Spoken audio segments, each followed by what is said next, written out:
Right then, this is a walk around video, and this is for a Honda CR-V 2.2 SE diesel. It's a low mileage one, it's just covered 52,000 miles, and it's in lovely condition. It benefits from a full Honda service history. It's been very, very well looked after.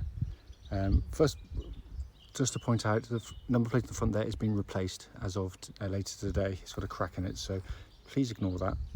Lights and lenses, however, no cracks, no condensation.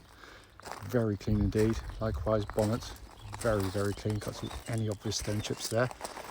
Near side, wonderfully smooth in the panels. Very, very clean indeed.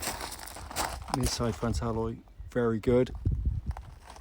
Panels down the side, again, very clean. So I'm doing a bit quicker because it's just starting to spit with rain. I don't want to just spoil the whole video. Rear alloy, again, good. Bumper corner of the back, very, very clean. All around the back, kept wonderfully clean. Offside, again, very, very clean in the panels. No obvious indentations that I can see there at all. Offside rear alloy, again, very clean. And then rain panels are lovely. It's not to say there won't be the odd little mark here or there. It always is, but you can have to look very, very hard because it's one of the cleanest you'll see for that kind of age anywhere. It's coming to the back now. Huge boots on the car, and the back of the cars and the rear seat areas are normally the Achilles heel for all SUVs because that's where they're very heavily used. Yeah, this one's got away with the lightest of lives. It's coming to the back now, wide opening rear doors, and it is in absolutely beautiful condition back here. Really, really is. Been kept wonderfully well. The video has a habit of making these seats look a little bit pinky for some reason in the middle sections. They're not, they're black, so try and ignore that if you can. Coming to the front now, passenger side, again, all incredibly clean and tidy. So finally, driver's door card, again, very, very clean indeed. Footwell area is really, really nice and tidy. And driver's seat itself has been kept absolutely superbly. So inside the car now, engine's running in this section so the dash can be seen illuminated, which looks in beautiful condition. Such a simple, easy to use dashboard. Hopefully you can see, sorry, go back up there, pop it into reverse for you, and you get that lovely clear parking camera all working exactly as intended. Likewise, dual zone air conditioning, pumping out lovely cold air, but it has been kept absolutely superbly in here. Up to the dashboard binnacle, hopefully you can see there, 52,619 miles, and there are no warning lights on the dashboard at all whilst the engine's running. Steering wheel looks absolutely as new and feels like it's a hold. A very, very, very well kept CR-V here.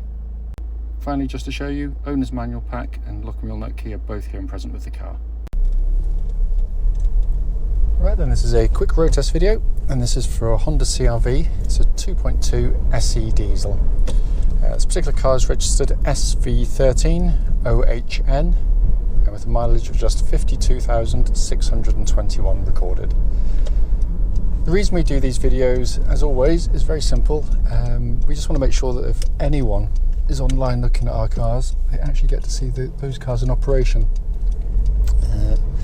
And the reason we feel it's important is we know to our cost, unfortunately, just how frustrating it can be to go and see a car, which can look perfectly good in the photographs and any description, but when you get there and drive it, you find it's got a fundamental issue, so that's why we do it. We also do it on these very quiet country roads close to our premises. This actually forms part of the road test route we take our customers on, and the reason we choose to do it on this route is obvious. It means that it hopefully then will be representative of what you feel yourself when you come and test drive the car. So coming to the car, been very, very well looked after, and it immediately feels like it. The car starts instantly, as you'd expect, and settles to a smooth, even idle. There are no warning lights on the dashboard at all relating to the engine or any other part of the car, and the car's temperature gauge is running at a third, which is exactly where it's meant to be on a Honda vehicle. The engines are absolutely brilliant diesel engines.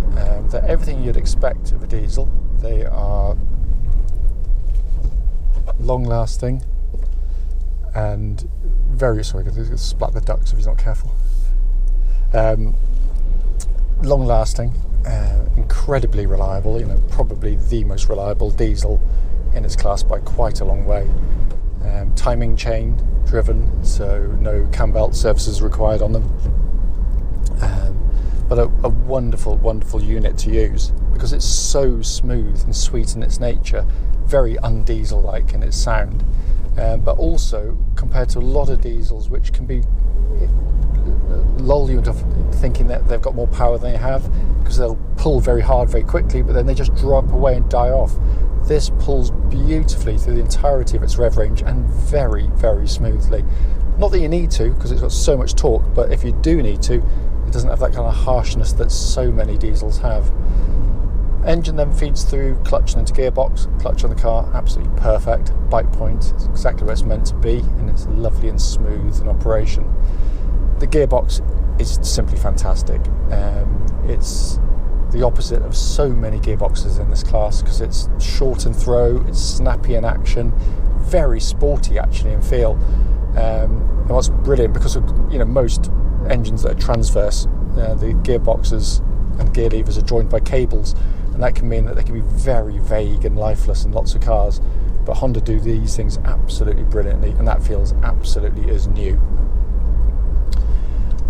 Steering on the car, again, a really well set up power steering system, because again what Honda are trying to achieve is a car that doesn't feel SUV or truck-like to drive. It feels very, very car-like.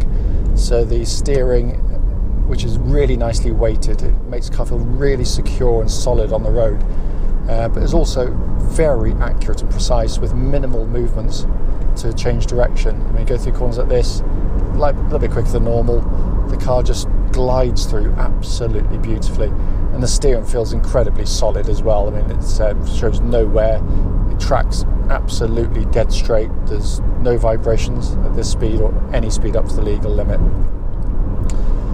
The chassis likewise, what I'm looking for in road test is any kind of noises coming from underneath the vehicle that shouldn't actually be there, so sort of knocking or rattling. The bump here, which is notorious, is horrible there. You'll also hear it hit the bumps, but there's no kind of knocking noises at all in good order. The CR-V is, as I often say, it is the best-selling SUV in the world, and there's a very good reason for it, because Honda kind of hit the sweet spot with not only the design, the practicality, but also the way it drives on the road. So going through corners, unlike some which can sort of pitch and wallow about, which is particularly unsettling for rear seat passengers, this gives you a very accomplished ride. It's very smooth, beautifully damped, but when you go through the corners it really holds station very, very well indeed.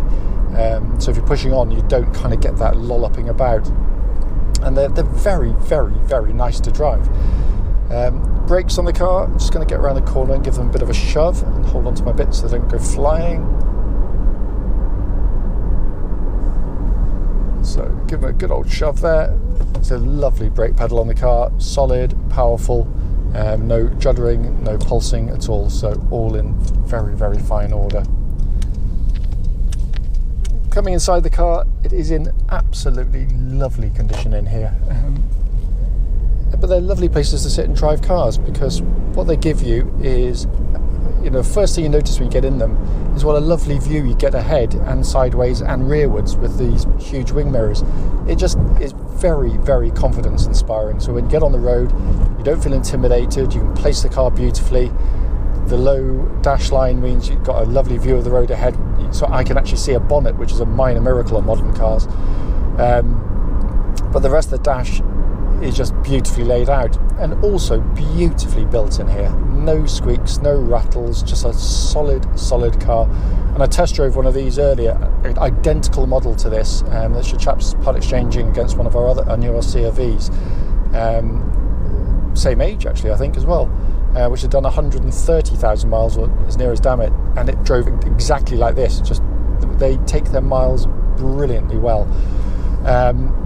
But the dash is simple, it's lovely to use. You've got a huge radio, simple, easy to use. You've got the display that comes up onto the little pod up there as well, so you're not having to look down into the car.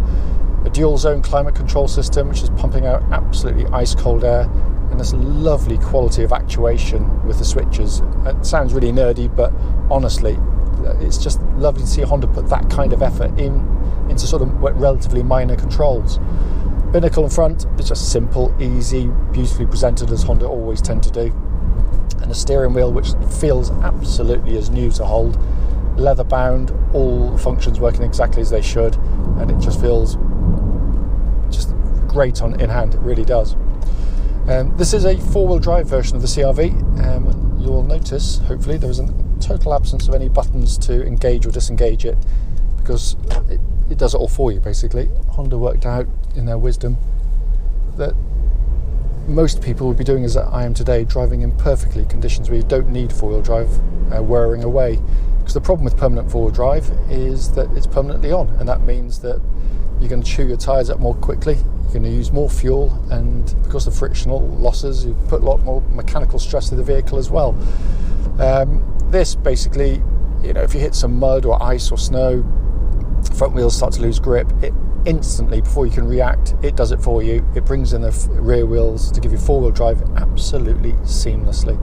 And I've towed many a caravan across many a very muddy pitch and never come close to getting stuck with one of these cars. It's a brilliant system, and the lack of use gives it its reliability, because we've never put a spanner on a Honda using this system in nearly 3 decades of selling them. As I said at the start of the video, the point, as brief as it may well be, is just to show the car in operation, feedback on any issues. This car drives absolutely as tight as a drum. We know these cars well from personal use, but having sold thousands of them over the years, this is a very good one. It drives absolutely beautifully. As always though, if you've got any questions about the car, don't hesitate, do give us a call.